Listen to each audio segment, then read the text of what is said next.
Well, thank you. Thank you. Yeah, hold on. You think this is enough food for the chicken? No. Look at that. It's delightful. Yeah. We go to our local bread store and they hook us up. This is all old bread. And believe it or not, it's so cheap. And look, we filled up the whole thing full of it. Now, obviously the honey buns and this stuff right here, you know, it's out of date by a couple days. Some of it is actually still in date. So we'll take these right here and we'll give them away. There's a homeless ministry. But then all the bread like this, chickens get, and then you're talking about this whole truck bed right here for, you know, $30 worth. That's it. That's pretty good. Now, that's not the only thing we feed them. That's just supplement, right? Yeah. We give And then them a look, lot of- how far out of date is it? Let's look at Let's it. see. February 14th. It's kind of cool, man. I really enjoy all that. So, anyways, I just thought it was awesome. Look how much, that much food we get for less than $30. Well, roughly about $30. They make me pay taxes here, even though I'm tax exempt because I have my farming license. But it's all right. I don't care. $30 you know? it goes a long way. I thought I'd show you guys that. Look for your local place like this, your local flour bread company outlet. I guess that's what it's called. We just happen to have one nearby, so you know, it just worked out for us. There is a waiting list. Like we know for a fact that when we go there, there's a lot of people with different animals, pigs. You know, when we do our pigs, if I do that once a week, it'll supplement their feed too, because you know, you don't want them just to get fat. You want some nutrients in there. So, and you know, all that junk back there is not all nutrient rich. You still do the greens and stuff like that. But if you have a farm, this is a great way to do it. Okay, get on there. There's probably going to be a list. There was a list. There's a little notebook he keeps. I bought every rack they had left. It's roughly about 88. I was trying to count, but the girls were going so fast. There was more than 88 loaves in there. There was roughly about 90 something loaves. Just another way, you know, to kind of cut a corner and get some stuff. Now I got practice. I gotta go to, so I'll ran around, did it, and we also went ahead and got We have a bag. So went ahead and ordered these. Okay, this is a tea. You see the tea? So there's the tea. Okay, and then there's the nipple, or whatever you want to call it. So we have to get a tubing that goes in here to the bottom of the tea right here, and then tubing from here to the 5-gallon bucket. And we're going to start this watering system on the side of one of the hutches. We got another 7 rabbits. Tell them the names. Okay, I can read out the names if you don't mind. Emma, do you want to read Go them out? ahead. Okay. So we got 1 buck, and then we got 6 does. Some of the rabbits we got were kind of iffy. One had mites. One was really skinny, dehydrated.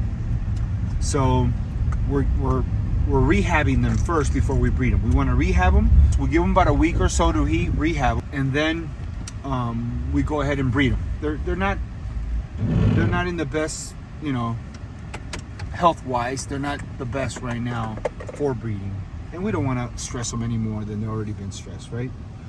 Good husbandry, which is, you know, just being good to your animals, is a biblical thing, and we want to be, you know, we just want to honor the life of that animal, and we want to honor the Lord that He gave us the opportunity to, you know, take care of that animal. Okay, so here are the names of all of them. We got the buck, we named them Rolex. All right, these are fun names. One of the does is Delilah. The other doe is Cartier. All right, one of the other does, the third doe, is called Chanel. The fourth doe, Prada.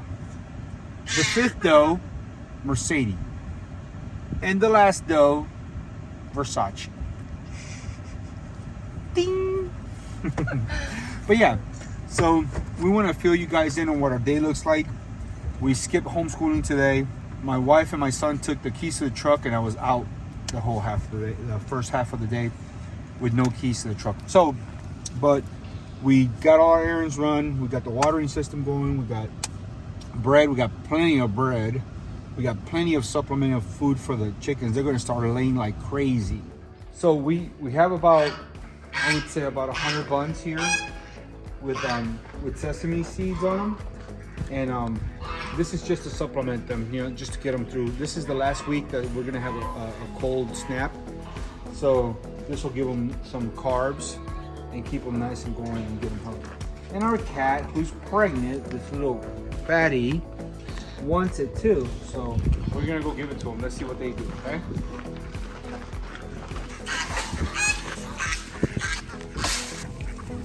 Banana. Banana Nana. Wow.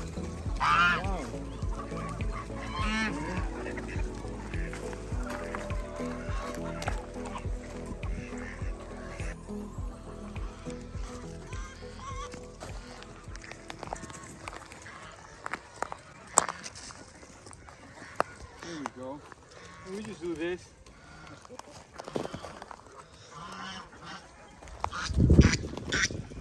Manna from the sky. Manna from the sky. They're gonna tear this stuff up. So we got some stragglers, some that sneak out. We got 2 out there outside the fence. Let's see if we can get them in, okay? I think the fence is on. Here, I'll chase him in. Okay, she's gonna go chase them in. Show me your speed. Let's go. Tell them there's manna from the sky. Look at all these girls. They're loving it. Loving it.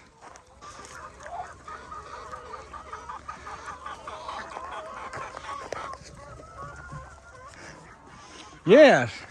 She's getting involved, and she is the last one to want to farm or be out here. But wow. And then just tip over all the seeds right here. All these seeds. You girls get the eggs. Now watch this, guys. Because we have a few chickens that get out, we do a scavenger hunt and we find eggs everywhere. We'll find them. Look, I see one. Nope, I did not. Thought I did, but I didn't. Look at that. See, scavenger hunt. Look at this. They lay an egg in the middle of nowhere. Pretty one too. It's an Easter egg, I think. This is where they go. Here it is. Nice, beautiful green egg. It's like a pale green. We're getting ready to move them. What we do is we put them out here for the winter. I want you to know, look, this is what they do to the land. They make it like that. I'm gonna rip all this and seed all this, okay? I want you to know that this right here, all this, you notice how it's just all dirt and then green everywhere else? This is what all this looked like, okay? And then we started them there our first year, second year, third year, and now 4th year is gonna go back in here and they're gonna be out here. And look how rich and green the grass grows. But once I rip it, I'll put about 50 bales, square bales of hay on top of the seeding, overseed really heavy, and you'll see. And then Casey and Tori from Honey Tree Farm showed me how to do it with 100-foot rolls of tarp, and you put it, and it helps germinate the seeds really quick, and it takes off in 3 days. On the 4th day, you take it off, and voila, you got yourself heavy grass like this. From that, right there, dirt, to this. All right, let's go see if they laid some eggs for me over here. Sometimes these guys, they come all the way out here. Look at this, guys. Look what I just found.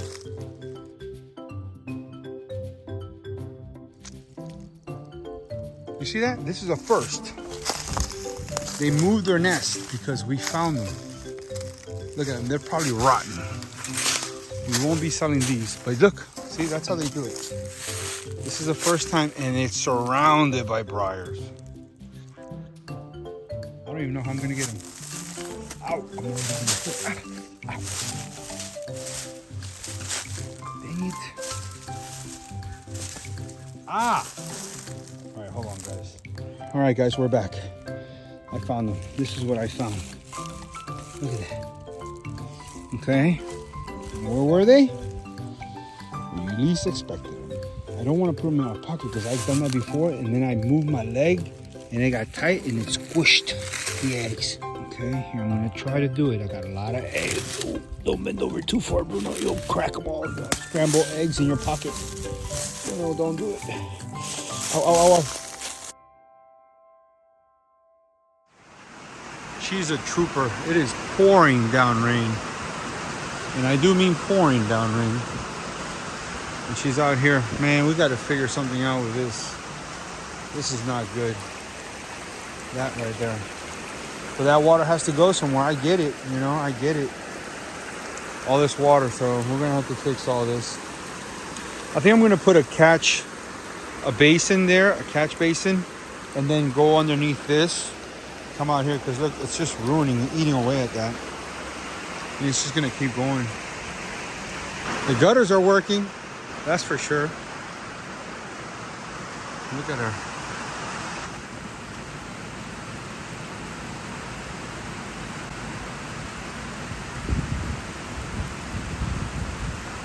You know, on the farm, there's always, you come out here with good intentions. You even buy the farm with good intentions. And sometimes, you know, just life and everything kind of takes its own shape. You know what I'm saying? Like something like this, you know, you learn. And that's why they say in farming, there's never an end. Nothing's ever finished. So if you ever take on farming and you think, well, you know, I can't wait till I get done with this XYZ.